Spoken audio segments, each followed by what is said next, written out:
It's Tuesday, right? Yeah. It's Tuesday on Your View. Welcome to the show. I am Morayo Afolabi Brown. As always, I have the ladies with me. Hello, Obeajulu in the building. Hi, how are you doing? Still loving the hair? Yeah. I'm doing amazing. I'm doing great. I just want to say thank you to all the people who have been reaching out for Nurturing the Nurturer. Some questions they've been asking questions like, does it include nursery school or is just primary school and secondary school teachers? So it cuts across, early years, nursery, primary, and secondary school. We have facilitators that are handling the different school grades, and we have one that cuts across both of them, especially in mathematics, subject like mathematics. So thank you so much for all the inquiries. Thank you so much for all the... I've gotten responses so far. People have been registering. I think I have about 50 participants that have registered already. I'm expecting more. We're looking to train 100 to 200 participants this time around, and hopefully before the end of the year, we'll have another Nurturing the Nurturer. Twice a year. Well done. Thank you for sharing knowledge and helping people. What can we do? You have to keep doing that. How are you doing, Tope? I'm good. This is my first time wearing wig in the year 2021. Oh, really? Yeah. You love your hair, though. But this is also nice. No, I think that I was actually excited when Beecee said, I have a wig that I feel would work for you. And I was like, I'm whipping my hair immediately. I just want to break. But I'm really grateful to God for platform to teach. And there are multiple platforms people can learn. She's doing Nurturing the Nurturer. On my Facebook page, almost every other day I go live. And I'm always sharing. And then there's a lady that reached out to me, and I think I've shared it before. She reached out to me like a month ago, and she said that this is the first year that she has savings, like she has money. Like she's seeing money. Like she knows that her income hasn't increased. I expect has increased, but she's seeing money that she was able to save. Yes, and that she's attributing it to the fact that she keeps listening to me and I keep repeating it over and over again. So let's be deliberate about how we spend our time online, because we are online a lot. So be in places where you are learning, and when you get distracted, because we all do get distracted. This thing called Reels and TikTok, you are just looking at one video, and the next thing you spend the next 5 minutes looking at other videos. 1 hour. Catch yourself. Yeah, don't even. I'm very good at that. I snap out of that. I do like once I see what I want to do, I'm out of there in a minute. I don't let it go into that. You're not a consumer. No, I just busy. You see, I can know what you want. I flip over just to have an idea, and I give myself time. Okay, I'm here for the next 30 minutes. I'm done, and that's it. That's something to learn from you. Until night, like after everybody, the whole house, the kids, daddy's sleeping, everybody's sleeping. Then you browse, go back again, and I browse again. To bed. I cannot come on. As I have one phone. I'm always online, but I'm selling markets. I'm not there to play. I'm there doing this, doing that, you're doing different. work. How you doing, Mariam? I'm doing fine, great, amazing. I spent my whole weekend painting, gardening. So I've got I have all these allergies to whatever, so I've got all these rashes all over myself. Oh, really? But, something quite fun. So, of course, Lifestyle with Emma is still doing their self-love challenge. As of today, what we're doing is that try to make sure that today you do something that you've been putting off for a while. You've been procrastinating over.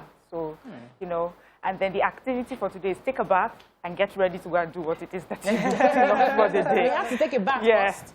When you wake up, won't you take a bath? Okay. Okay, no, but if you don't need to take a bath to go, just get up and do it. Yes, that's we fine. had our own bath before coming here. So. No, I'm talking to people who may just be writing. Anyways, this funny conversation happened between me and my son over the weekend. He had this homework, and we're doing it together. And I haven't sat down to do homework with him for a long time. So today, when we're doing it, then he was like, I'm surprised, Mommy, you're quite smart. I'm like, yes. He says, I thought you were only 2 times smarter than me, but you may be 10. You may be 10,000 times smarter than me. I said, Bros, I'm 1,000,000 times smarter than you. I gave birth to say, well, let's not over-exaggerate. Anyways, the point is that when we finished everything, he says, you know what, maybe I was under-exaggerating, you're quite smart. And then I noticed his attitude also changed. Towards you? Yeah, he'd be like, Mom, what do you need me to do? Do you need me to carry? He's like respect, like, okay, this woman actually knows what she's up to. So I think we should spend time to let these children understand that we are not mates. My children. We're not mates. Any question I answer, they're like, Mommy, because you're older and you're always reading. So like they understand, and I make them understand that when I'm reading, I tell them, the reason Mommy knows these things you're asking is because I'm reading. Yeah. And then that bright side, there are quizzes they ask that people don't know. about countries. And actually, because I'm passionate about geography, so they feel like, mommy knows all the countries. How about maths? How about with maths? But with maths. And so try them with maths and see. Yeah. But when I finish writing my essays, I give it to my daughter to read. And she's like, Mommy, how come you wrote this? Mommy, you wrote this? Mommy. I'm like, I'm just setting an example. That's good. Anyway, how you doing, Mariam? I'm doing well. I'm doing very well. We love it. I love your new hair. You know what Morayo did this morning? She wore the back of this hair. To have another, I'm telling you, like, I don't understand what's going on the back. She's wearing the bottom of the hair in front. Oh, you know, that's what fuller look. Yeah, you know, that's what those old American. Yeah, what do you call them? Yeah. They would turn their wigs around to give them a different look. That's what she did this morning. It's quite impressive. Diana Ross's style. Diana Ross. You have no story for us. Why are you like this? Give us gist now. You guys give me the gist. I just forget my own. I know. All right, let me go on a break. It's Tuesday. There's so much happening in the land. Let's go on a break. We'll be right back. Yeah.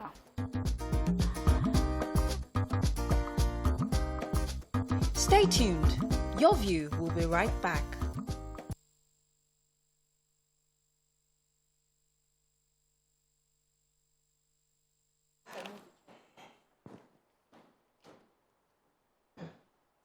All right, we're going to start with the nation. Gunmen kill 44 in attacks. 13 soldiers shot dead in Rivers, Borno, Ebonyi. Policemen gunned down in Imo, Kebbi, and Kebbi states. 18 abducted in Oyo, Osun, FCT, Benue, Kaduna. Can you just hear how similar these stories are? Everywhere. COVID-19 travel ban on India, Brazil, and Turkey. Rising food prices, inflation portend danger for economy. Boko Haram has taken territory in Niger, says governor. NEC plans tariff review for discos. And headers dislodge 50,000 farmers in Nasarawa. Lots of stories here. Which one? The major headline. So it's just telling us, just as of just yesterday, the number of deaths that have happened due to what we face daily: insurgency, terrorism, you name it, banditry, kidnapping. So I just took a breakdown of what it says. So 44 persons, soldiers and policemen, have been killed in one day. 5 soldiers in Rivers State, 6 policemen in Imo State, 1 DPO, 7 policemen, 2 vigilantes in Kebbi State, 9 residents in Anambra State, 2 abducted students that were from Greenfield University. 2 of them were killed yesterday. Residents in Imo and Rivers State. So that's just a breakdown of what happened, I think, yesterday. And in a particular case, they said something one had happened on Sunday. That's just the sad state of events in our country right now. When I turned on the news at 6 a.m. this morning, it was from 1 killing, 1 banditry, 1 terrorism, 1 insurgency to the other. It's just really sad. All right, which other story? Yeah, Let's talk about... It's still almost the same thing. So about 50,000 tea farmers had been displaced from their 13 villages, and they had to move to other local governments. This happened in Nasarawa State. They said about 2 a.m. These hoodlums surrounded the villages and set it on fire. So those people who came out to, escape had to be shot somehow. At the end of the day, they realized that about 9 persons were killed. And, the governor of Nasarawa State is speaking. He's asking for help. He's saying that investigations are ongoing as we speak to ascertain where these hoodlums came from that would sack the villages. So most of the people left to their relatives in about 2 other local governments to just, save themselves. So all right, Tope, take the rising food story. Go ahead, please. So the organized private sector, as well as the Manufacturers Association of Nigeria, are complaining about the rising cost of the inflation. The cost of inflation has led to rising cost of food products. Some manufacturers have said that because they can't afford to increase the price of goods, they've had to reduce the size of what they are packaging in their products. Some companies are barely staying afloat because the machineries and all the tools they use are imported. And because of the devaluation of the Naira, it becomes unsustainable for them to continue to run their business. They also mentioned how the cost of transportation, energy cost increase, and all of this is causing businesses to be in, he said, it portends danger for our economy. I don't know what our Minister of Finance is doing to address this part, because I've been taking this story almost every day. Everybody is complaining. Are we waiting until the thing shuts down, business starts shutting down, before we address the rising cost of inflation? Between the CBN governor and the Minister of Finance, we need to have a blueprint of what they want to do to rescue Nigeria. Let's move on to the Punch. We have some stories there that are similar. 15 cops, 5 soldiers killed. Governor says Abuja not safe. And the picture here of a mass crematorium where they were cremating people who have died in New Delhi, India. And I'll take the story on the federal government warns against traveling to India, South Africa, Turkey, and Brazil. Only 8 states currently funding pension schemes, says Okoa. Oil imports gulped $1.32 billion in 2020. And Lagos State, 6 feared dead as Okada riders transport union members clash in Lagos. Let me take the New Delhi story. and it's sad because that's when, according to the Presidential Task Force, the Presidential Steering Committee said that that's where Nigerians usually go to for medical reasons. We go there for heart disease, kidney failure, and all that. And it's warning that Nigerians should desist from going to these areas for now, especially because that place currently, they are going through a series of the second wave, the third wave actually, of COVID-19. And it's called that double what's the word? Double strain. Okay. W mutation, and it's killing lots of people in India. And specifically, he's asking that there's likely going to be a travel ban to India, Brazil, Turkey, and South Africa. And Turkey, I don't understand why a lot of people recently do go to Turkey. Yeah, I've been going to Turkey for medical treatment. No, just for vacation. It's quite beautiful. So many Nigerians have been going there. I haven't considered that country. Yeah. Yes. So, all right. Can we take another story? Let's take another story. Yes, in the Punch. So there's this. We heard about what happened in Iyanoba bus stop around mile 2 Badagry Expressway yesterday, where the violent clash between members of the transport union and commercial motorcyclists. So according to one part of the story, says that the transport union workers wanted to increase the tariff the motorcyclists pay from 100 naira to 200 naira. And they had a meeting initially with these motorcyclists who rejected, said they were not going to pay that amount of money because that amount of money they pay twice in a day for one ticket. And so on this particular day, the motorcyclist was about going out, and then he dropped 100 naira to the union worker who rejected it, and they had a fight. So that fight, they overpowered the motorcyclist. His own people came. It was more like a reprisal attack. Right. And then the thing just escalated. Then other people who heard now suspected that it was an ethnic crisis between the Yorubas and Hausas, and that one escalated again. They burnt buses, they sacked stores around the area. They were looting. Everything just went wrong. But according to the police, they said, I think about some reports said 6 persons died. Other reports said 2 people have died. There are conflicting reports on what's. Well, there's always crisis whenever this tariff they collect from this Okada, they complain about it every time. You're saying that? Yeah, I spoke to Nima because when I heard about it, I saw it on social media. It had been posted about 40 minutes before I was able to get Nima, and I know she mentions that area a lot. So I was just worried that she wasn't on her way through that place, and she said that was her area. Luckily, she got the call and she was able to maybe take other routes. She said she saw a body, so at least that's one that we know of. That died. All right, let's go on a quick break. When we come back, we'll move on to Daily Sun. Stay with us. We'll be right back.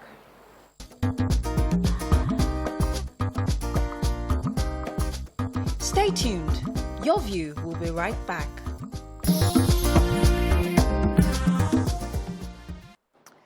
Thanks for staying with us. Moving on now to Daily Sun.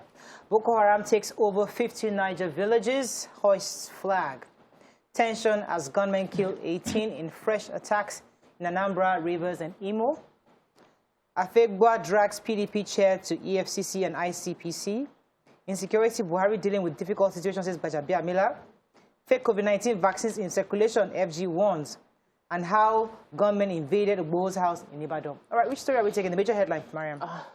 So the major headline, the governor, his name is Governor Abubakar Sani Bello, has cried out concerning the fact that especially within Shiroro local government in Niger State, has been taken over by Boko Haram. They've hoisted their flags. Many people have been displaced within that community, and he's crying out saying that, he said this before, 50 communities across 2 local governments completely taken over. They attacked military stations, and they've been able to get more ammunition from those military stations within the past 2 months. He's saying that when they took over and hoisted their flags in the specific one, they've done that in Kauri now. When they did it in Sambisa Forest, it was pretty far from Abuja. But he's saying that this Kauri area is 2 hours from Abuja. And that when this place are setting up their camp, gives them easy access to Abuja, that he's been crying about this thing for too long, and we need to do more to protect human beings. There are internally displaced people that came into Mina, and others that have gone into other communities, other IDP camps around. So he's saying that the people who went into these villages and displaced these 50,000 farmers are suspected to be herders. So you know that there are different types of banditry just going around. So in this particular case, they're saying that it may be the farmer-herder clash, and there's the explanation that some of it can be blamed on the fact that they are unable to come to a consensus between farmers and herders. No, the one I took, the governor was specific. Boko Haram.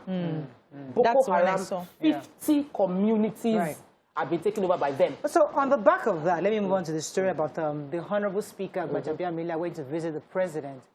And at that visit, he came out and he said that our president is eager to have solutions to the crisis.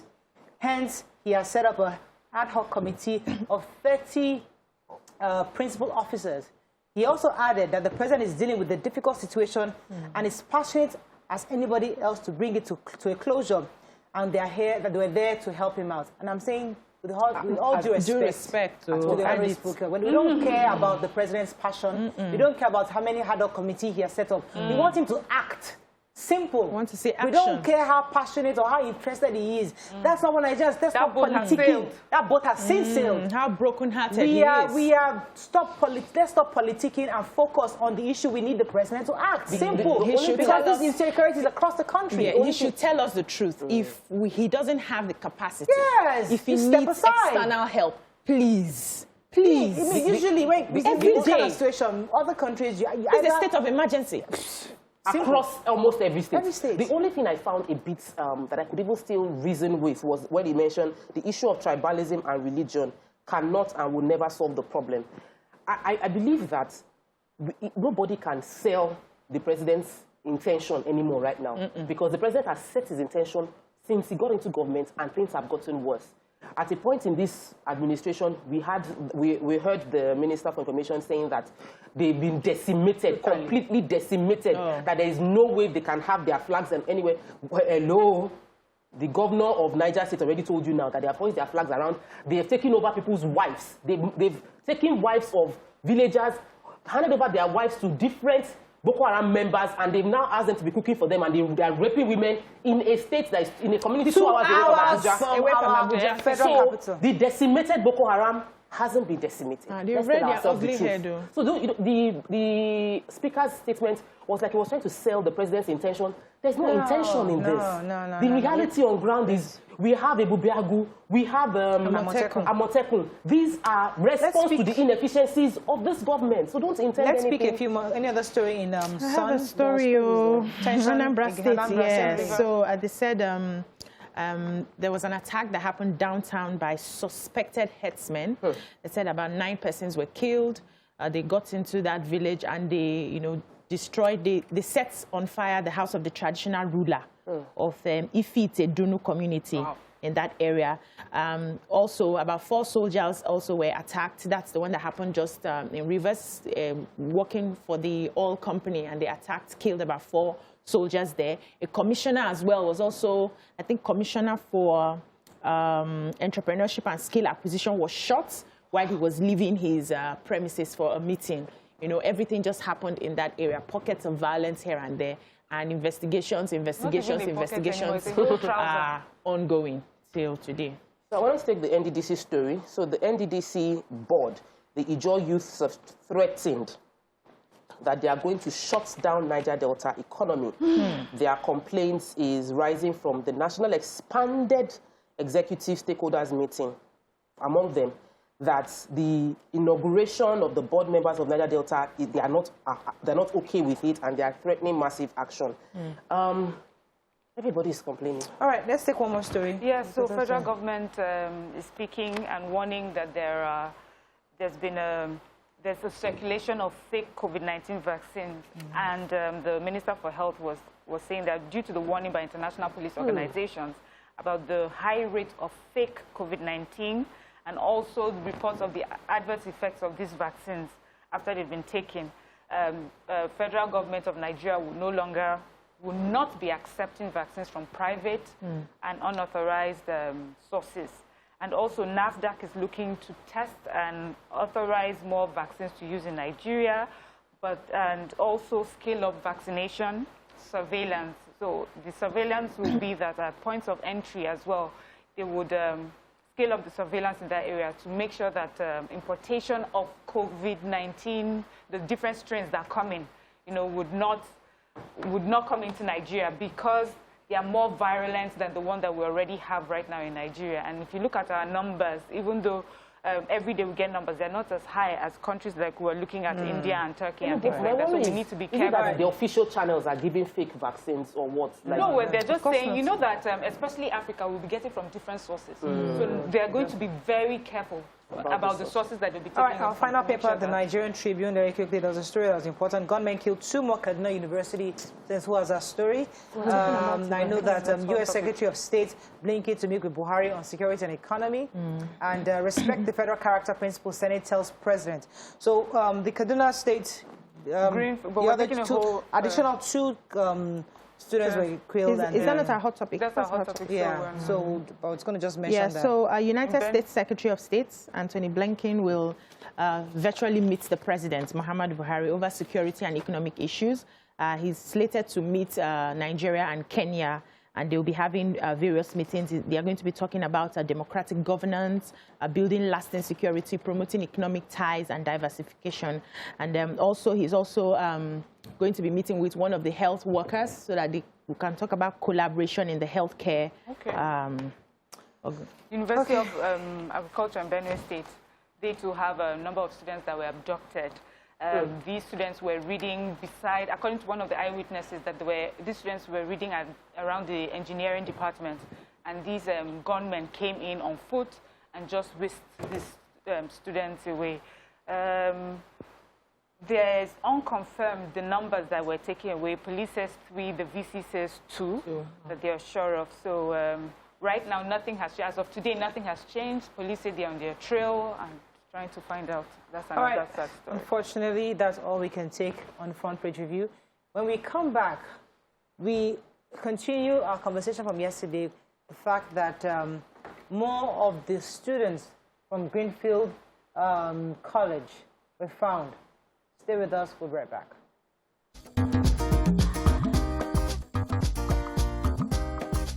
Stay tuned. Your View will be right back.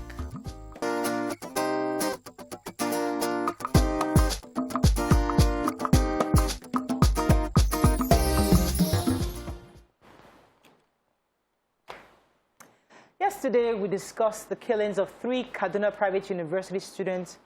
However, just yesterday, 2 other bodies actually were found. We will continue to put pressure on the authority to do everything possible to get these students released soon. It's a painful development, but not just for the state of Kaduna, but all for the entire nation as a whole.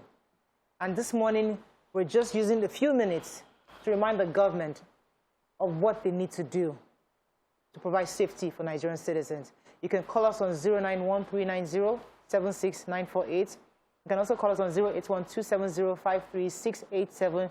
You can tweet to us at TVC Connect. Please hashtag YourViewTVC so we can read your tweets. A video was shared to us this morning where the Kaduna State Governor was saying during the Jonathan era that we must negotiate at the time, and I think it was referring to the Chibok girls, and so it's like, what has changed Today, you're saying you're not going to negotiate. Shouldn't we begin to think about that? Because now we've lost 5 students. I mean, amongst many others. I mean, every single day people are dying. So we're not trying to say one life is better than the other. But every day people are dying in the southeast, in the northwest, central, southwest, everywhere. And the question, therefore, is, we are frustrated. Nigerians are angry. But where are the answers? What do we do? Should we negotiate? Because these people are demanding 800 million naira. Imagine giving terrorists 800 million naira. But of course, they're going to go and get more ammunition. So the point is, what do our leaders do? Where do we, and our hearts go out to the families of these students. I mean, it's a painful development, but what can we do? So the reason, okay, you know that I think it was last week we had a conversation about the governor's stance on not negotiating, and I felt like I've already said what I have to say concerning it. And right now, do you know, all I can think of is from the Bible, where when the Israelites are going through really tough times, they say they rent their clothes and they put on sackcloth and ashes on their heads and ask everyone to go into fasting. I always find that anytime our leaders say, well, we have to really pray to God, I'm like, we have to pray to God to solve this. And I'm like, my response is always, what? Are you giving up on all the things you need to do and now you're asking us to pray about it? You know, I always feel as if it's a cop-out. But right now I'm in a position, I just feel like that is all I can do. I don't know if it is that we are unable to handle this, that we do not have the resources to handle it. We do not have the military, we don't have the training, we don't have the arms to do this properly. On the one hand, they are kidnapping and killing our children from school, and our children who are in the army and the military are dying as well. Do you understand? So all round, everybody is affected. Yes, so I really do not, honestly, right now, I really do not know what I would say to the parents sitting down. So for those who have even lost their children, they know the end. For those who are waiting on what would have happened, do they know if those children have died? They don't know. Are they going to, you know, imagine sitting up all night long, waiting to hear news, wanting to put monies together, calling everybody you know, what should we put together? If the government, the federal government, the state government, whoever the stakeholders the governor keeps talking about, put hands together and just help us. If you say to the children, release the children, how about the villagers that are being ransacked? How about those that are kidnapped in villages? Do you understand? There's just so much out there right now. Let me hear Tope's thoughts on this, your initial thoughts. So I agree there are pockets of, not even pockets, there are buckets of crises everywhere, in every region. But the reason this children's case is particularly saddening is because they could have been rescued. You know, it's a different, the story of the 50 villages that were ransacked, the military men that were killed, that was an outright attack. These were children that were taken with the hope of returning them back. And our inability to manage the situation has led to the death of 5 of them now. So while we know there are crises everywhere, this particular case, these children could have been rescued.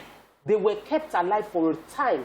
They are being killed intermittently as a way to incite more crises. And I just feel like our leaders could have done a better job of managing this situation. You know, there's a common saying, a stitch in time saves 9. Now, we are not at 9. We are at like 990 something. We could have dealt with this situation before it became this bad. People have been crying. We are going into a failed state. These security challenges are getting worse. We need to deal with the issues, the ideology, the lack of, the idle hands. We had said these things over and over again, and we are watching. Like, I'm sitting here and I'm watching. I can go on YouTube and see 7 years ago, 6 years ago, when we were complaining. And now we are sitting down and we're watching everywhere burning. Yeah. And I'm wondering, at what point will we change the situation? Let me just add, Tope, please add the fact that just recently the students of the University of Agriculture and Benin have also been kidnapped. So add that to the list. I do not think that, you know, you can't really predict these bandits. You can't say this case could have been rescued because you really do not know what they plan. It's only when they tell you bring the ransom, you can still pay that ransom and they kill everybody. So we can't say that. But the government of Kaduna State, you know, said according to them, that they are saddened by this evil perpetrated against innocent students abducted while pursuing their education for glorious future. The government sends its deep empathy to their families and the university management and prays for the repose of their souls. The government will update the citizenry on further developments. So I want to understand what sort of development? Developments on the part of the bandits or development on the part of the government? Or who they've killed. On the plan? Yeah. Or what they intend to do on how they can rescue the children, or they are waiting to hear that they are killing more people, or they are more cops. So what sort of development? I just feel that the government has just taken away our hope. This is my frustration. The government they've taken away. See, there is one thing for something to be happening, and a parent comes to say, "Don't worry, my children, I got it covered. Yes. I'm doing everything in my power." Beecee, let me pause you for a second. You see, let me tell you what my frustration is. You see, we are the real Nigerians. We are the ones with stakes. Many of these leaders, let's think about it. Some of their wives are tucked away in Canada. Their children are tucked away in US. They are only here. They don't have younger children. All their kids are grown up. They are adults. They maybe moved out of the country. We are here. We are the ones raising young children. And we're seeing, okay, they're going to enter secondary school or go into college, and then they get kidnapped. We are the real, see, the Nigerians that should be having this conversation, that should be taking over this country, and Nigerians who have real stakes. Who have real stakes. Many of our leaders don't have real stakes anymore. And that's why it is convenient to sit down, have politicking, have having a meeting. The president said, I know you're interested. You have a adult community. So how do you change this? You're just meeting. How do we are just change committee it? over committees, and you're having meetings, and you're telling us the president is passionate, he's very interested, he likes the people. Empathy. You are talking. We are talking. When we are the stakeholders in this country, with small children growing up in this insecurity, see what happened in Lasu. Yeah. See what happened. I saw that video. In Southeast. So the thing now is, we clamored this exact same thing before the last election, and we mentioned the fact that there has to be policies. And I think that people don't understand this, the stake you have, where it pinches you. I don't want Nigeria to scatter. Thank you. I don't have anywhere to go. Because where am I? I don't have any extra passports. My children don't even have passports. So it's not like I have any. So when I talk to people in diaspora and they're like, oh, we should not separate, and I'm like, hello, you are there. You are in a place where anything goes up, anything goes down, it does not affect you. Most of our governors, is like the private jets that will carry them out. Standby. Is on standby. Yeah. It's just a phone call. One company will pick them up. But here we are. The majority of the population need leadership. See, it's not about, you might not have all the solutions, but you must show that you feel what we're feeling. Yeah, There's show that you care. A BBC interview, not BBC, Al Jazeera interview that the president, oh my goodness. If you watch that interview, you feel like going into the TV and just catching everything. What the president was like, well, some Nigerians, all things are not equal. Some Nigerians can afford to send their children abroad, and others cannot. And those that can afford it should go. And it is those kind of language that will make some other people sit down in their communities and say, we will shut down this country. Yeah. Leadership, and we cannot, the former president, and people don't like to listen to Obasanjo, former president Obasanjo's advice, but he already said it. The solution lies in the united force of all of us. Not one governor saying negotiate, another governor saying don't negotiate. Not one governor saying Boko Haram is not bad, and banditry is not bad. You cannot be speaking Mariam, from let me let you come in here for a second. So where we are right now, I get you, Morayo, saying these leaders do not have any invested interest here. So whatever their wives, their children are abroad, I don't even want to go there. I don't even want to think that far. Because when we do think that far, then there's no need for them to be there. Do you understand? Where I'm hoping, and I'm thinking that that's even the better of the two evils, is that they are overwhelmed and do not know what they need to do. Then they should come out and tell Because us. if it is about people being selfish, knowing exactly where their interests are, and so they do not care, then really, there's no need for them to be there. Then Nigerians will have to, respond a certain way.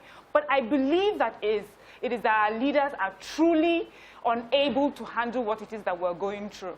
And because of that, the only thing, cap in hand, go to the international organizations, wherever, Let them come and train our people. Nigerian military used to go to countries like Liberia and everything. We used to fight wars for them, and we would win the war and we would do well. Now it has come to the point where Nigeria needs help. We are not, sorry, big brother, whatever. We are not that big brother anymore. Big brother needs help. We should ask for all the help that we can get. We have recently talked about the late president of Chad and how this can negatively affect our fight towards insurgency and terrorism. I have heard we would rally up, the usual language. I haven't heard specifically what else we're going to do pertaining, protecting that already, protected territory through the death of this president. I just feel that we have leaders that are overwhelmed. If I were President Buhari, if I were him today, what would I do?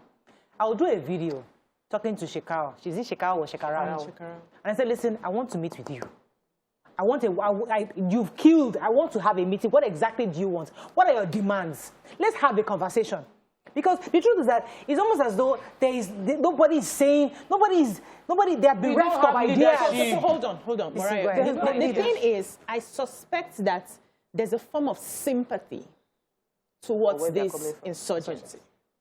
There are people who are sympathetic to them for whatever reason. Whether it's religious, whether it's ethnicity, whatever it is, they are sympathetic. So the stand that you expect someone to take and see these people as criminals, they are not going to take that stand because they are already, biased by their interest. That's one. Secondly, the political will is not there. People are putting politics, putting their political interests in front before the lives of the citizens. That's just it.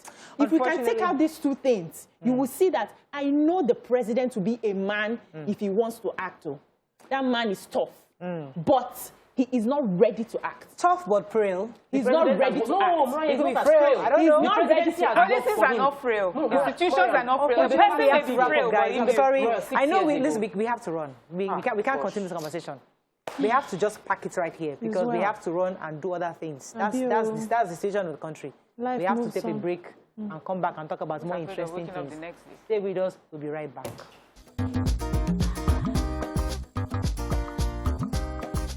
Stay tuned. Your View will be right back.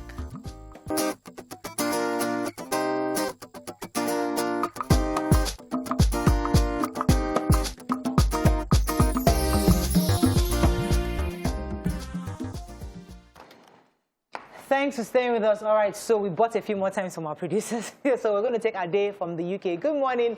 Ade, are you there? Hello, Ade, are you there? Thanks for calling. Was it she? Are you there? I think we lost that call. We can't. Oh.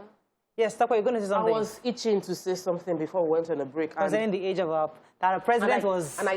we've been working on the system, and somebody was saying, oh, it might be frail, that might be it. But I remembered our president before he became the president. In 2015, during the campaign, our president was really frail. He looked really, really like he was not looking well. But we've seen how the past 6 years of government has cleaned up our president. Our president looks fresh. He looks better. He's healthier. This system has been able to make him... so wait. Let me understand what you're saying. Let me say. So before he became president, he was frail. So you saying that things are working according to his plan, that he's happy, he's in a good place, he's at peace. I think he's not, what we are feeling, he's not feeling it. He's not feeling it because he is better, he's healthier. He just went to the UK for health treatment. He came back looking fresh. So for me, I feel that until all our leaders can wear what the shoes we are wearing, Morayo, sometimes I receive messages, I know that those that are begging for money are not begging, they're not commercial beggars. Life has hit me beggars. And life has hit many people right now. I remember when Fashola became governor. When he was leaving, he was grey hair. Grey hair. He went to work. He went to work. So this our president is getting better. So it means that there's a problem. So this system simply is working for his president. President is looking fresh. Let me take Ade. I'm told her, Ade, are you there? As well. Ade, thanks for calling. Are you there? Oh my God, they talk to you, they don't let people. Okay, you're live. We can hear you now. Ade, go ahead, please. What did she say? Sorry, Ade, are you there? Oh, sorry, I can't hear her. Hello? Yes, you're live. Go ahead. Hello? Please. You're live. Hello? I can hear you. Oh, God. Hello? We can hear you, Ade. Please go Hello? ahead. Kindly disconnect that call for me, please. I think she can't hear us. Let's take a few tweets, please. Tweets. Festus Akimboyewa says, Morayo, Nigeria is confronting a bigger demon than Boko Haram. Nigeria is now confronting ISIS, which is more scary. So Junke says, what is the responsibility of this government to us? During the lockdown, we were our own security. Look at us now. Mahamada Tewe says, the abduction and killing of 2 more Greenfield University students is devastating. The spate of killings and attacks on security outfits is fearful. We are in the mercy of the Almighty. What a country. And the general tone is just almost everybody is saying afraid. the same thing. It's Alex fear, says it's sad that government pretends not to be aware of capabilities of its agencies. If National Center for Remote Sensing here in Jos could obtain aerial details of mineral deposits and aerial pictures of the entire globe, why can't it be used to track these attackers and their hideouts? Biliki says, you know, news doesn't excite me anymore in recent times. It's gotten too much. I fear I might get palpitations from the concurrent kidnappings and deaths. Who caused us? Who envied us? Who's destroying us? Because we are managing our lapses until now. Sad. Unfortunately, I have to go on a break. I think, do you have any more tweets? I was going to take some phone calls. I really wanted to get some phone calls. Hopefully, we can get 1 or 2. Do you have more tweets first? Yes, somebody. Same, which is students in these trouble zones should have a wake-up call and just think about their safety first, not reading news that they were reading somewhere, were being kidnapped, the security. Okay, well, this person is saying people should stand up. You know, that's the thing. There used to be a time where you could say people in this area where it's affecting you all over there, but right now it's affecting everybody one way or the other. So there's no over there. We have to do something as a country. I have a call from Los Angeles, LA. Good morning. Are you there? Hello, you're live. Go ahead, please. Yeah, so we are all listening here. I have other guys in my apartment. So we can't hear you. Can we increase the volume so that I can hear Tunde? Hello? Yes, go ahead, please. So what I asked him, everybody knows the problem. What is the solution? It's not clear, Tolu. Tunde, I do apologize. I can't hear you. I do apologize. I think you mentioned that what's the solution? Nobody knows the solution at this point. I think when countries don't have the solution, they usually step down. When governments, when prime ministers say, you know what, I am totally bereft of ideas on what to do. I don't know what to do. And because of that, I step aside and let somebody else. Or you open up yourself. You know what? Welcome ideas. You know what is even most scary about this is because this particular administration, one of the advantages that we thought it would bring is the experience of being in the military, of how to handle it. And now it shows that even that is not working for us. So, it's not working. Unfortunately, that's all we can take on this segment. When we come back, let us encourage ourselves in wellness. Stay with us. We'll be right back.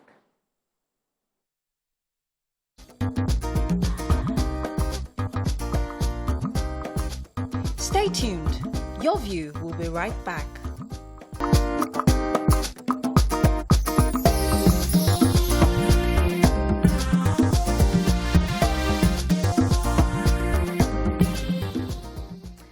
Thanks for staying with us. So joining us on the show is an environmentalist to speak on ways of enhancing and imbibing a pedestrian-friendly environment in our society, ultimately to improve our walking culture, which is an immense benefit to our health. Welcome with us, Mr. Gbenga Onobanjo. Welcome to the show, sir. Thank you very much, Good to have you on the show.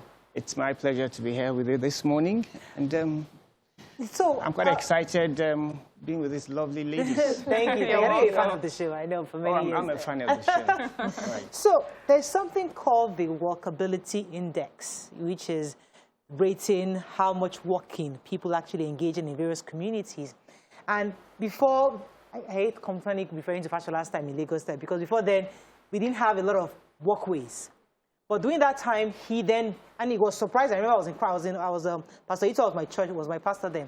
And he was saying, somebody just became a governor and told him we have walkways everywhere. I mean, he just converted everywhere to walkways. And now people are walking. We didn't realize how much people needed to walk until Fashion put those walkways there. So it was an eye-opener for us at the time. But since then, we haven't really seen a lot of walkways. Government hasn't really improved on that. In your view as an environmentalist, what's the importance of pedestrian walking? And why is this such an important part of our health? Yeah, basically the human being is not a sedentary animal. We're designed, you know, we're wired to be active. Wow. And the easiest means of being active is putting one foot after the other on a regular basis. So that pumps your heart, you know, makes your heart healthy. And in Nigeria, particularly because of our size, it's important that we get that aspect right, because there's so many things we're grappling with. And if we're able to take that aspect out of it, it's going to help us in a lot of ways that we could not even imagine.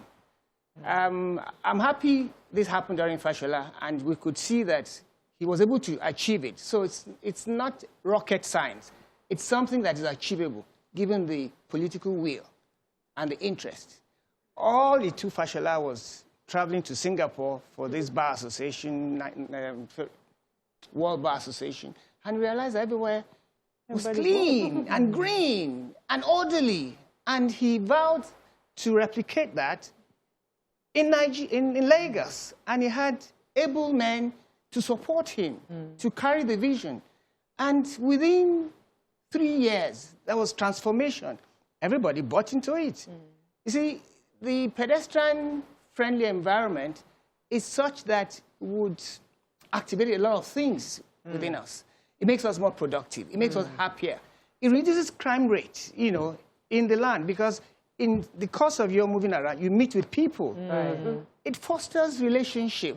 You get to know them. Get to know them. Yeah, so for people who are looking for boyfriends, you know, it's easy to. Please, go ahead, Beecee. So, you know, how do you think we can change the mindset? I remember growing up, and I had to trek every day from my house to school and back. And it seemed to me at the time that I was trekking because my father didn't have a car. You know, it's rich people that their parents drop off in school. And over the years, I realized that a lot of us, you know, have that mindset that working is for the poor, being in cars, luxury cars is for the rich.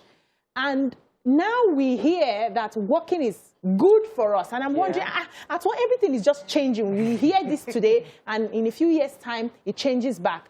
How do we begin to educate people to change the mindset that working is for everybody and we are meant to work like you have said? What are some of the things that we can start doing now to encourage more people to imbibe working? The first thing is education. See, when you don't know a thing, you're ignorant about it, you'd not want to imbibe it. But where the merits of walking are clearly spelled out, that look, when you walk, the tendency that you live longer is very high. When you walk, you be able to be free. It helps your bowel movement. It makes you stronger. It clears your head. You're able to think.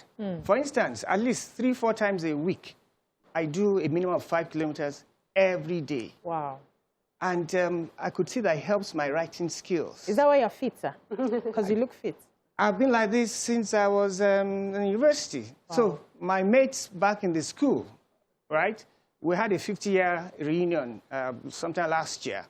And everybody recognized me because I hadn't changed. Wow. You know, every other fellow, gray-haired, pot belly, and all that. Wow. And everybody said, oh, Benga, you're still the same way you looked 50 years ago. Wow. And I believe it's part of it, the lifestyle that I have engaged in for over a long time. Sometimes when I travel abroad, I walk as far as 15 kilometers during weekends. Because the environment was more... Oh, excellent, I don't excellent. know. See, I feel like if I don't say this, if my husband is watching, he's going to be very upset. So my husband loves to work out, but at the weekends, every Sunday, he walks different parts of Lagos. Good. Last Sunday, he walked from Surulere to Maryland and back. Wow, yeah. That's lovely. So that's what he does every time, you know, every weekend. I just feel like I have to say that if he's watching, so that, you know, kudos to you. But I want to say that, you know, you were mentioning something about being educated, being knowledgeable. And the reason why someone like a Fashola would remember that to build walkways is because he had that knowledge. And for me, I feel that right now, the knowledge is still very much amongst a certain group of people. So we do walks. We do the cancer walk, we do the green walk, you know, when it seems very convenient. What's the word? Not convenient, like a posh walk, you know. It's not what we do every day. And even though people find themselves walking, it's like, especially in Lagos, it's like you're walking and yes, in between bikes, in between manholes, you know, you have to be careful. What should the government do at government, state government level to work on what Fashola had already started? Not just Lagos State, across the country also. Right. I think you should start from local government, your immediate community. Once the awareness is out there, people see it, then they take it on. Take, for instance, in Magodo, it's one of the few estates that have sidewalks. Unfortunately, at the time it was built, the roads were quite wide, but the sidewalks were very tiny. And a lot of people didn't know the essence Of the sidewalk. of the sidewalks. Wow. And therefore, particularly in my street, you know what they did? They all planted palms. They wanted to make it a palm avenue. Oh. So you see on the sidewalks rows of palms. You know, Right. now it's about enlightenment, education. If you do something and you assume that people will know how it's going to be used, you're making a mistake. There's a need for you to prepare their minds and tell them, this is what you benefit from this is how you use this. Because when you don't know the use of a thing, it's subject to abuse. Yeah. Okay, so there's a lot of neuroscience research backing the benefits of walking. Good. In terms of brain function, in terms of mood, Cognitive abilities. Improvements. Good. Also in terms of people that are getting older, that the more they take those walks, the more they engage in learning something new, it improves. Their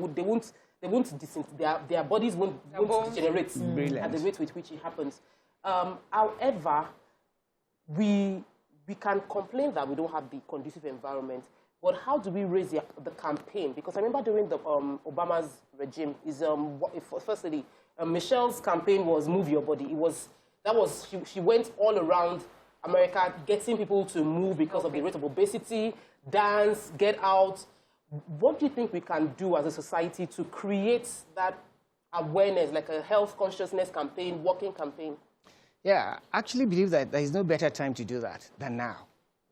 A lot of us hop onto the Okadas, the Marwas, and there's such a nuisance in the environment.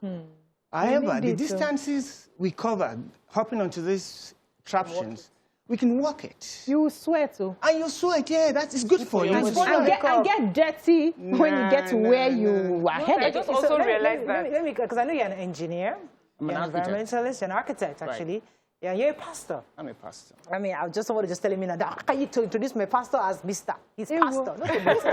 It's okay. So, but you're an environmentalist, and I'd like you to share some of your knowledge as an environmentalist, because we don't really pay attention to our environment. Planting trees. I know she's been telling us all the time that we need to be caring for the vultures, the environment, and she walks her talk. But as an expert in this field, what can you tell us as citizens, Nigerians, not just Lagosians, how important is the green in our environment? Why do we need to have these walkways and also have the fresh air from the green plant? Why do we need trees around us? Please remind us. You don't know the immense benefits that you derive when you go green. To me, green is the best color. Green is it. A tree would give you the oxygen you require in a lifetime, okay? The trees do purify the air so that when you have trees around you, it sifts the impurities around and you could get fresh air. In my house, you'll be shocked if you come in there. The way the trees are put, and because I'm an architect, oftentimes I don't need to put on the air conditioner because I trap the air and the air is fresh. Of course, I also do certain things to trap dust, because our environment is dusty. If we keep a clean environment, we can reduce the dust. That's why I carried a number of initiatives within my zone. We have what you call Clean Street, Healthy Neighbor campaign on a regular basis, 6 times a year. We have a stitch in time.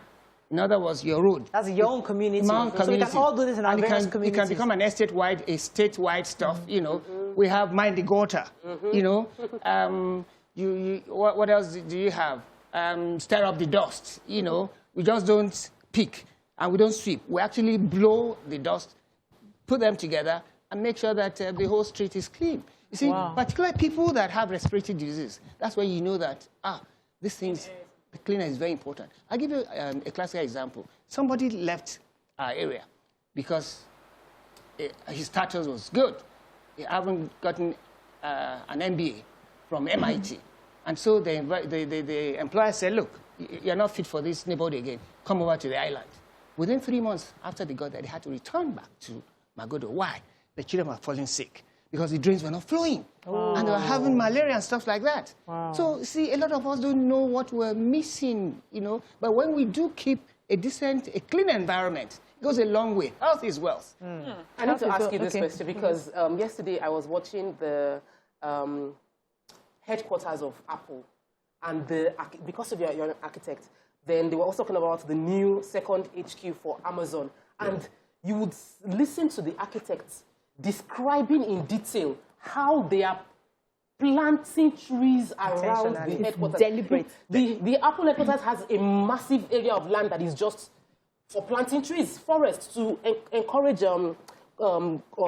clean air. Right. So we have a lot of companies in Nigeria that they cut all the trees to build their things, and they don't even plant. So isn't that deliberate?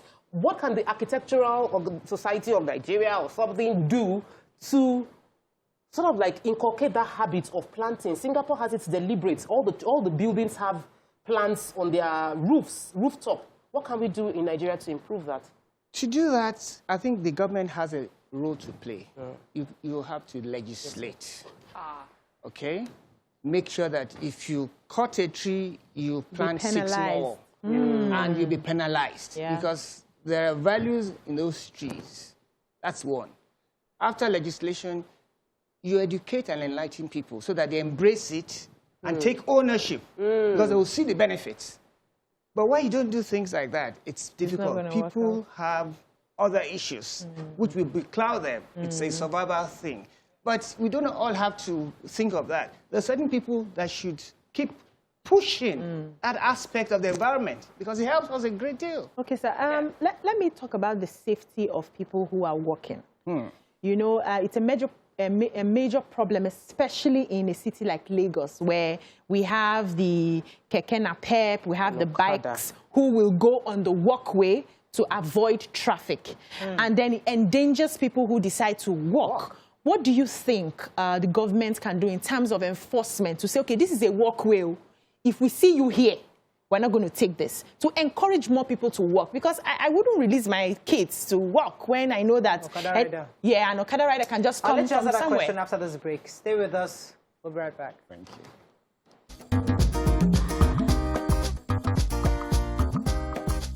Stay tuned. Your View will be right back.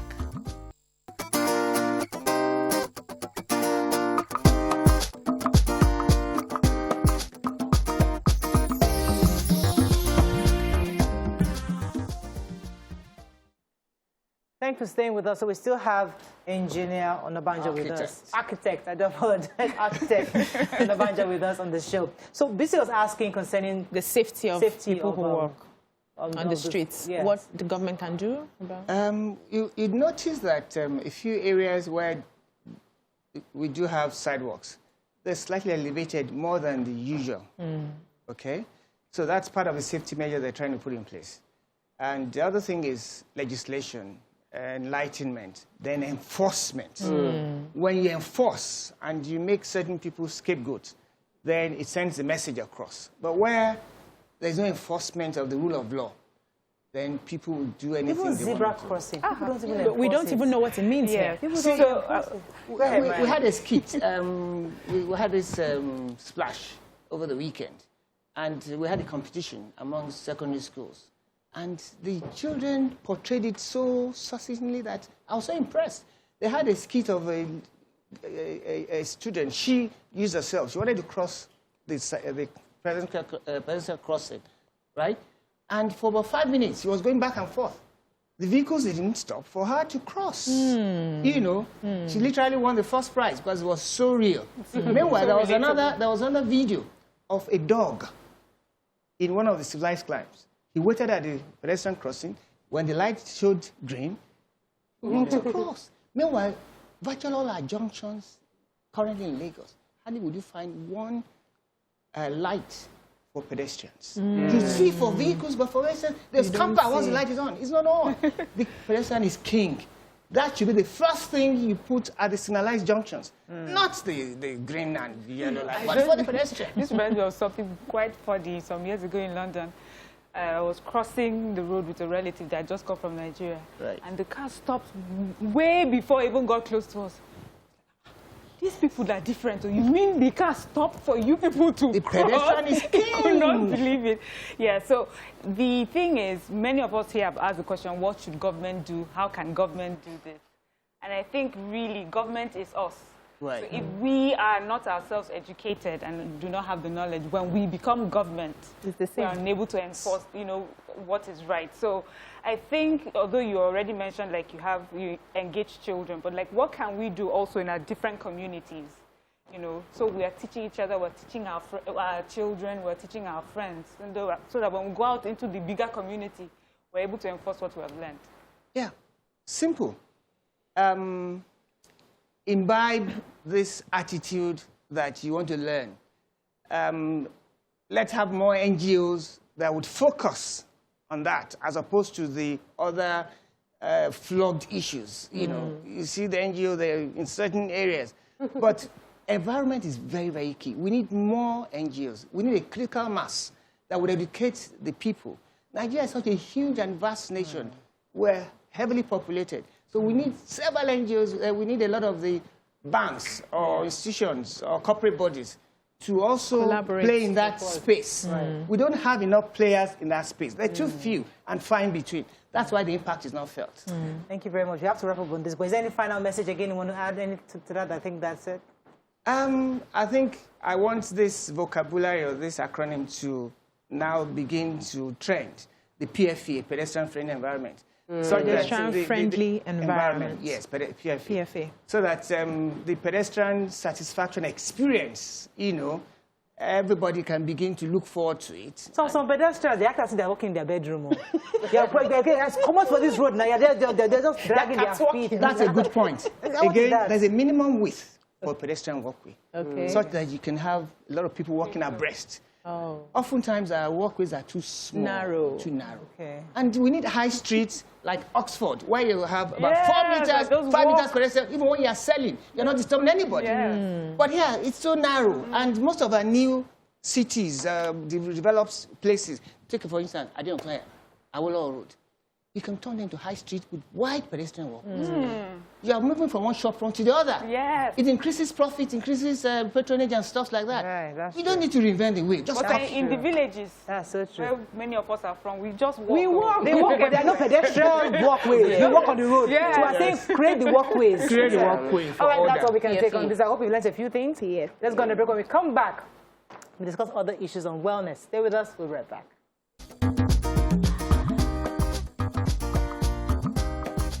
Stay tuned. Your View will be right back.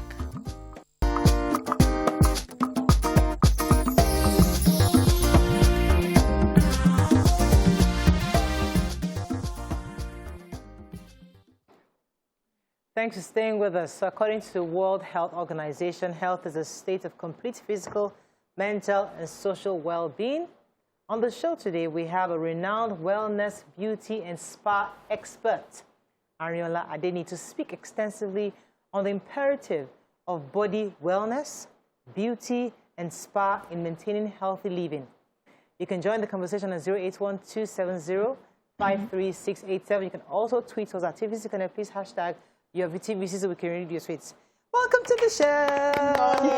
Good to have you. Great to be here. You definitely look well. Your skin is popping, glowing. Glowing. Thank you. We want to glow like you. In this state of insecurity, we must only beg God for glowing. Because we are all just, life, Nigeria happens, we're worried.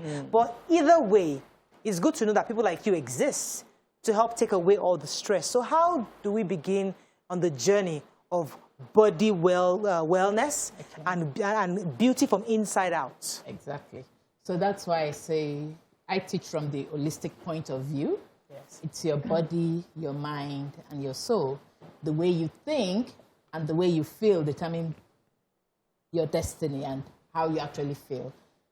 Thoughts are language of the mind, feelings are language of the body. So you must be able to marry the two. You won't say, oh, I really don't care what my body is saying today. So you must be able to intermarry your body, your mind, and your spirit. And so when you hear the news, you decide what you want to do with it. Do you want to hold on to it and store it as emotions, and then you get into fear, into overwhelm, and you get paranoid? Everybody you see is a Boko Haram or whatever. So it depends on how you process it. So for me, wellness is your total being. You must be able to marry the three, because when the body, the mind, and the soul are in harmony, anything is possible. Wow. So it's not just about hearing the news. What do I do with it? Especially with information overload. You don't know which one is fact, you don't know which one is fiction, and you don't know which one is fake. So you must be able to process what you hear. And then that's where the power of choice, because you're in charge of your own health, you're in charge of your own well-being. And that's why even the World Health Organization has told us that it's not just the absence of sickness or illness or disease. It's an active state of your mental, emotional, physical, and social well-being. I just finished talking about the physical, taking 10,000 steps a day. That will make you well. Emotions, how do I relate with all the 10,000 feelings that are happening around? But you know, because we've had, for those of us that have been on the show Monday, Tuesday, it's been a very, very weighty, depressing set of topics that we've been dealing with. And many Nigerians are literally, were worried. And so when we talk about this, we need to break it down in a way that someone watching who's just head out, they've taken over 50 villages, there's one thing, there are crises everywhere. How would that person maintain a state of well-being? How can that person find peace in the midst of the chaos? Like we're here, we're in this country. Where are we going to? So, we're all here. There's no way someone like me is going to either. But when you hear the news, what do you do with it? It's real. These things are happening. And it's getting closer, even to those of us in Lagos. That's the truth. But, you know, the decisions you make will decide, okay, so like today I could have said, no, I'm not going to mainland though. I don't want to be robbed. I don't want, because these things happen every day. It's a choice which you have to make. You know, wellness is being proactive. So you hear the news, it's real, but you still came to work. So, you know, a few people would hear wellness, beauty, but oh my God, these people are in all their vanity. Really, this is just about people who have money trying to look good. So in what way would a regular Nigerian who doesn't have access to spas and all these beauty treatments, in what way would can they achieve wellness? Okay, and I don't teach beauty. I don't, even Venivich is not tagged as a beauty spa. It's preventive health and well-being. We don't have a fantastic healthcare system. So how do you stay preventive? Our life expectancy in Nigeria is like 54. In other countries like Japan is 87, China is 86, another one is 85, England is 83, America that we eat all the burgers together is 81. So what's making for the almost 30-year difference? And that's my own, the quality of our lives, really. Because one of the studies the World Health Organization has done is that what's the quality of life? That the quality of your life determines the state of your well-being. Because really, wellness is a multidimensional state of being as exemplified by the quality of your life and your I like the preventive word you use. So how do we get the preventive? Could you teach us how? Lifestyle choices. 90 to 95% of all doctors' visits are stress-related. So you're not sick. You just need to be able to manage all the thoughts you're processing, the stress you're going through. And we all know that modern-day living syndrome, life right now, 24/7. On the road. You're on the road. Even for people working at home with COVID, we are facing another type of stress. So stress is a constant factor. If there are some preventable diseases, high blood pressure, hypertension, high cholesterol. They are all lifestyle related. So how do you manage your life? How do you manage your 24/7? How do you manage everything that you have to go through? So, and that's why I'm saying you have to be proactive with your health. And it's a lifestyle. It's not available by prescriptions. It's available by decisions. Because even if your doctor gives you medication and you get home and you decide not to use it, that's what you've decided. So what do you do? Let's talk about detox for a bit. Because I had this cough that refused to go for a very long time. You people know. I had gone to the hospital, I had taken medication and all of that. And then I heard about detox and colon cleansing, and I came. I just had one session. I've not even done like several. And I realized that the cough had disappeared. What the drugs couldn't take out. So my question is, how do we get people to, okay, you know, COVID-19 also opened our eyes to see that we could use natural remedies to help ourselves. The way we grew up, our grandmothers used all of those natural remedies, but now everybody's sophisticated and we just go for the drugs, which sometimes don't even work.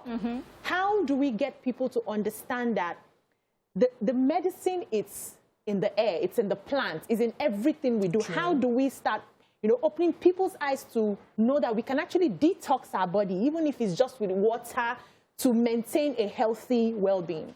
Okay, so the truth is, medication, most of the orthodox medication, they have side effects.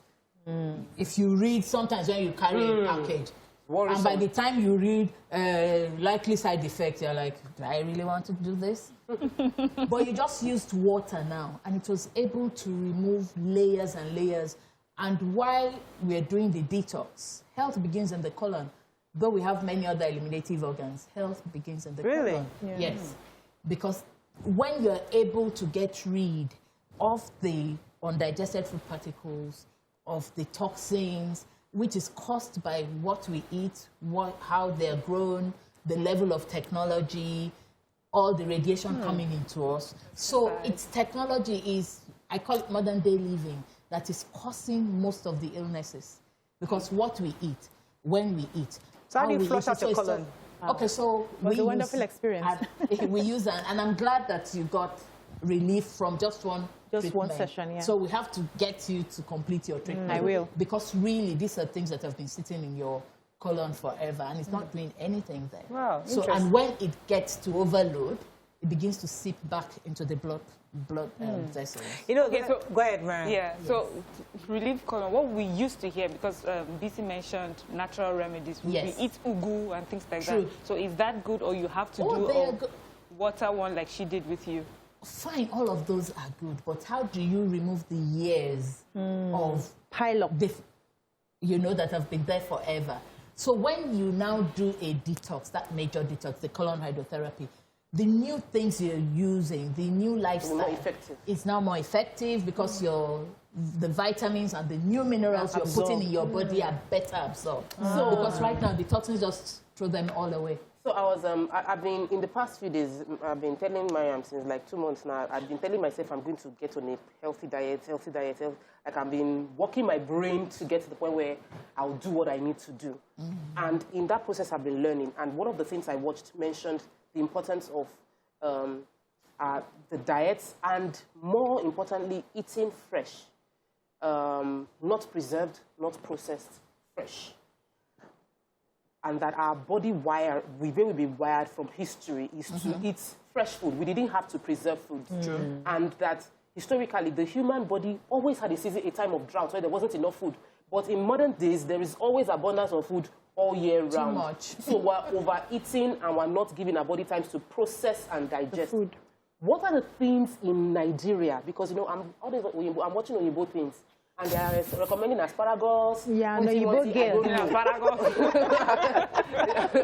So please, what are the things we can eat here, fresh, that would put our bodies in a better... Okay. So here we have a lot of... Before, Nigeria used to be very organic. But can we say that now? You look at the average vegetable and the leaves are bigger than... Now chicken is growing in 3 weeks. That's abnormal. Before we had a lean meat, lean chicken. Please tell them. And Local chicken. Local, yes. They were not fat, big, agric chicken.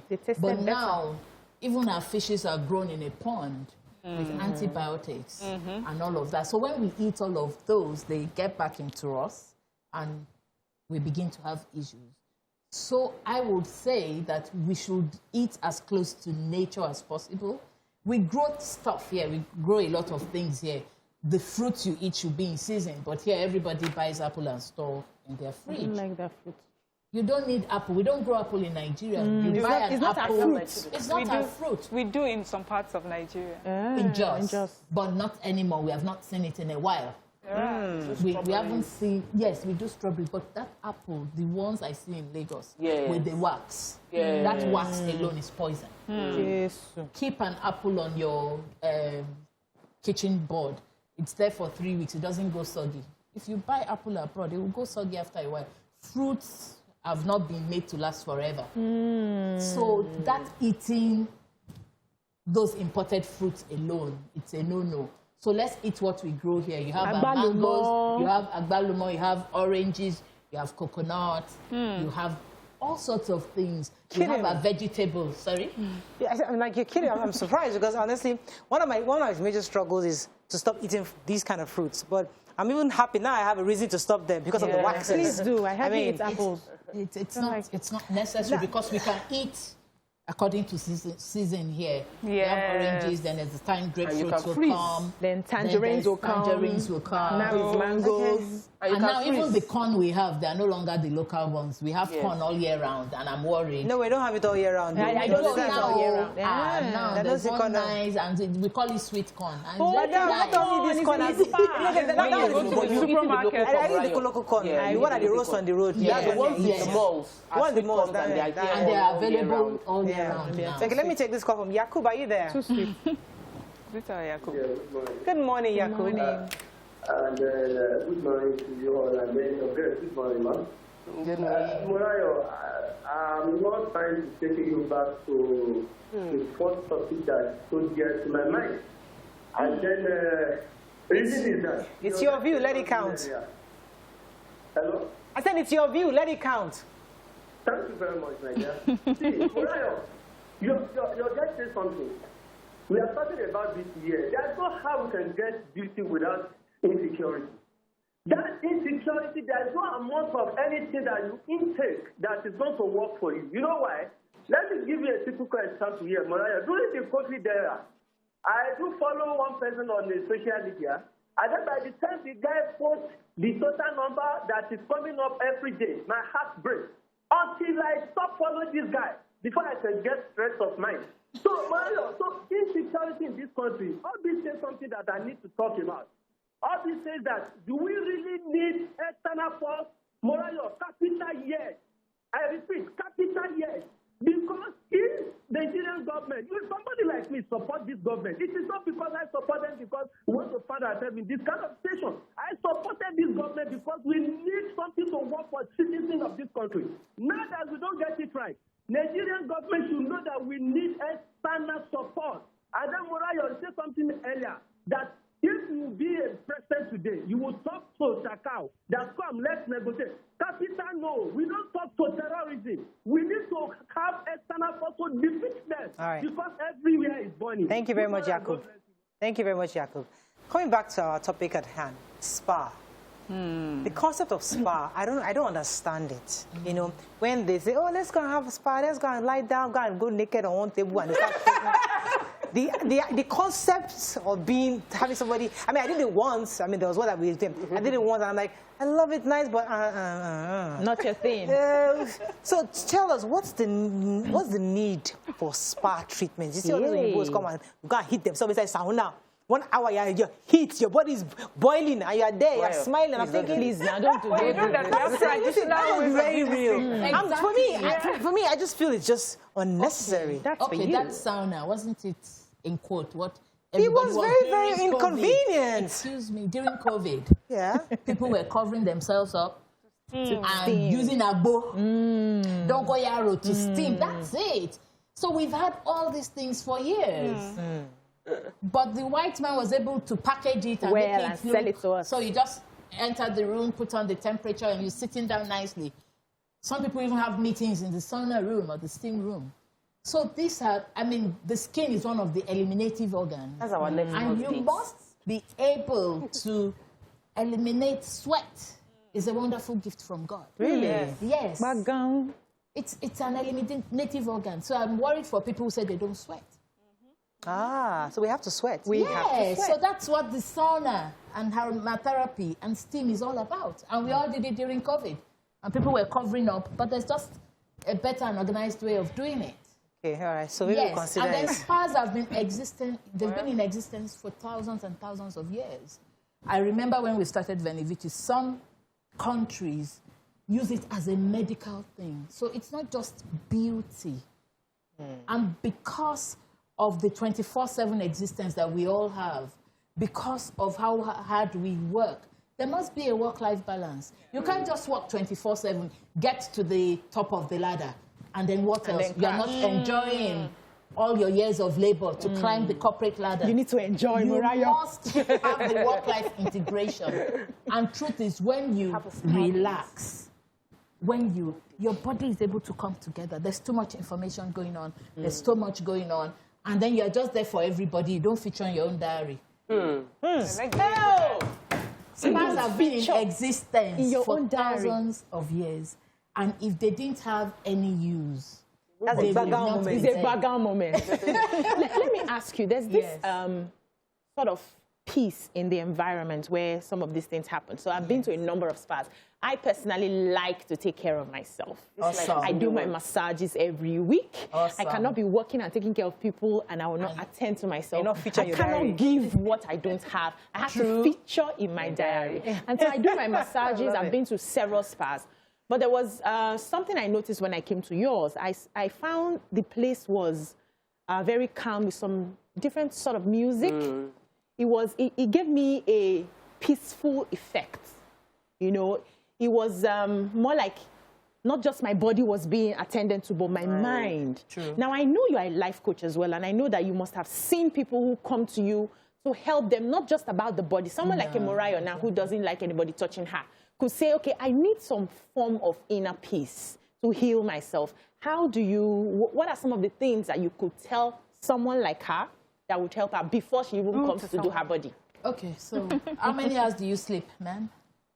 How many hours? Honestly, to be sincere, I sleep at, let's just say, 5 hours. That's not enough to restore, rejuvenate, and refresh you. So even if you're not doing spa, you need to sleep. How many when hours? you sleep, your body regenerates. How many hours do I need? Minimum 7 to 8 or 9. But that's a luxury in Lagos. Yeah. But once you become conscious of it, you would see that you'll be able to, when you sleep well, your body regenerates, you would lose weight, your brain resets, it's amazing. And that was one of the things I enjoyed during COVID. Sleeping. I was able to sleep. Let me take Evans and I'll come back to you, Ma. Evans, are you there? Oh, I'm so sorry. I kept you for a while. Okay, so let me come to you again. I think it was just this month. When did we discuss meditation? Last week. Friday. Yeah, Friday. Yes, it was interesting to, and I realized that when I went online, I started checking all this meditative stuff that I used to do it in 2018, and we just got out of it. We don't have a culture in Nigeria of meditating. We don't have a culture of being calm. And I know that most spas play those meditative music, those instrumentals that calm you down. What's the place of that in our everyday life? And how can we inculcate it into our everyday activity? It's very important because when you're on helter-skelter, when we are running life like emergency services, when you're dousing one fire after the other 24/7, and the lack of balance between the body, the mind, and the soul is what it causes confusion. Because where there's no balance in your life, you're bound to run into problems, into issues and all. Even the Bible, the good book says you should meditate. There has to be a place of calm. There has to be a place of where you can reconnect with your inner being. So meditation is not an Eastern religion or what, a woo-woo thing. Even as individuals, like sometimes when things are going wrong, even during my day in the office, I just go and sit down, withdraw from everybody. Even if it's 2 or 3 minutes, just calm down. But I think it doesn't have to be an hour or 10 hours, yeah. But from this meditation thing, one that I learned is about being in the now. Yes. Yeah. Live the outside, live the future, just now. And that's part of even listening to your breathing. True. When you listen to your breathing by itself, you are in the now. You're not focusing on external things. But we're going to be wrapping up very soon. I want us to talk about beauty. You know, after all is said and done, what's the effect of this? You've done the colonoscopy, or is it? Colon hydrotherapy. Colon hydrotherapy. Yeah. You've done the detox. You've done all the stuff, the spa. They've seen you naked. They've massaged your body. Yeah. You did not They are well draped. You enter sauna, everything, and you now come out. What's the effect? Give me tangible effect. Like I see your beautiful skin. I know. Is that part of what I see when I do these things? Yeah, because, you know, even if you do all of that and your mind is not at rest, it's being able to marry the three, body, soul, spirit, and your thoughts. So the intangibles are now becoming a lot more useful. There's something now called the gross national happiness, and some countries are using it. So I remember when Nigeria was told that we were one of the happiest people in the world. So they're saying that GNH, gross national happiness, is better than GDP, because the people working must be happy, and they're the ones producing the GDP. So there are 40 countries now who are monitoring the GNH. And what is in the GNH? Your thoughts, your emotions, your happiness, the state of your joy, the state of your being. So at Beecee, when people finish their treatments, they go, I feel good. Da, da, da, da, da, da. Are you a happy person? In this Nigeria, extremely. With all the Boko Haram, everything. Yes, it is. Yeah, I put it in prayer. Because I don't have any other one. I don't want to go to spiritual, but spiritual is also a part of well-being. It's also, there are 8 dimensions of wellness: your physical, your emotional, your spiritual, your environmental. It's there. But when you know that, okay, as a person, I can't do anything about it, so I leave it to the Almighty. So, and you know, there's some form of conviction you get when you've prayed. And I'm praying more for this country than ever before, because what we are seeing, we have not seen before. And when you're confused and you can't do anything about it, so if I knock my head on this table, nothing will happen tomorrow. It won't change. It won't change. And it's getting worse. It's getting worse. We have to run, unfortunately, but I think... So your mind, your spirit, and your body, when everything is in sync, miracles happen. Fantastic. We need to give Nigeria a massage or something. The whole country. Meditative 30 minutes. Let's have happy thoughts, joyous thoughts. Let's leave out the fear, the unforgiveness, the bitterness. When you leave out all those negative emotions, this is a good and you stay on the positive, things will align. Give me one pause, yes, please. Beecee says, these days, thinking and talking too much is not healthy. Instead, act and do more for results. Yes. So meditate. You wanted to ask one positive thing that you know? I'm alive today. I'm alive, baby. Yes, we all survived COVID-19. Every part of my body is working. I'm grateful. I'm happy. You're still impacting the whole world with your program. Can I tell you one? That's amazing. Your hair makes you look really cute today. Awesome. Thank you. So focus on the good and the positive. Let's focus on the good. All right, let's try. Our hearts again go out to the families of those who have lost 5 children in Greenfield. May God be with their family. Amen. See you tomorrow. Bye for now. Bye.